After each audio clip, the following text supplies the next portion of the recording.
என்கின்ற இவ்விடம் திருப்பதி திருமலை அடிவாரம். இந்த அடிவாரத்தில் இருந்து திருமலைக்கு சென்று சேர 7 மலை இருக்கின்றது. இந்த 7 மலையில் குடிகொண்டிருக்கும் இறையாற்றலுக்கு பூஜை செய்து அவர்களை மகிழ்வித்து அவரிடம் ஆசி அருள் பெற்று 7 மலையை கடந்து திருமலை பெருமாள் திருவடிக்கு சென்று சேர வேண்டும் என்பதற்காக ஜெய் ஆத்மா முக்தி ஜெய் ஆன்மீக பக்தி பயணத்தில் நாங்கள் பயணித்துக் கொண்டிருக்கின்றோம்.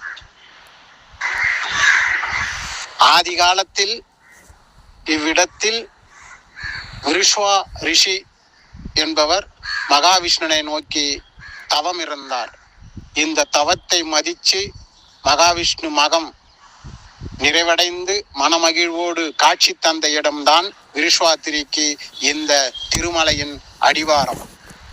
இந்த அடிவாரத்தில் விருஷ்வாத்திரிக்கு காட்சி தந்து மகிழ்வித்த இடமாக இருக்கின்ற காரணத்தினால் வருகின்ற பக்தர்களும் நடபாதையில் போகின்ற பக்தர்களை காத்து ரட்சித்து அருள்பாலிக்க இங்கு இருக்கின்றார் விருஷ்வா ரிஷி என்பவர்.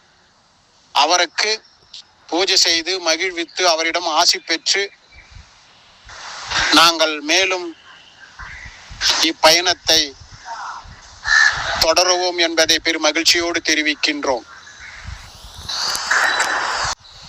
இம்மலை 3 யுகங்களாக மட்டுமல்ல 4 யுகத்திலும் மிக அற்புதமான நிலையில் இருந்து கொண்டிருக்கின்றது. பவித்திரமான மலையாகவும் இருக்கின்றது. இம்மலை பயணமே மிக அற்புதமான பயணம் என்பதை பக்தர்கள் அறிவார்கள். இம்மலை மீது நாங்கள் பயணம் செய்து திருமலையை சென்று அடையும் வரை இருக்கின்ற அத்தனையும் நாராயண பக்தர்களுக்கு நாங்கள் தெரியப்படுத்துவோம் என்பதை பெரும் மகிழ்ச்சியோடு தெரிவிக்கின்றோம். அடுத்த கட்டம் இருக்கின்றது. அடிவாரத்தில் இருக்கின்ற விருஷ்வாத்ரி என்பவருக்கு பூஜையும் சரணாகதி சமர்ப்பணத்தை எப்படி செய்ய வேண்டும் என்பதற்கு ஆதாரமாக இருக்கின்றதை உங்களுக்கு தெரியப்படுத்தப்படும். அது தெரிகிறது. அந்த கோபுரம் தான் அடிவாரத்தில் இருக்கின்ற முதல் கோபுரம் என்பதை பெருமகிழ்ச்சியோடு தெரிவிக்கின்றோம். நன்றி, நலமுண்டாகட்டும்.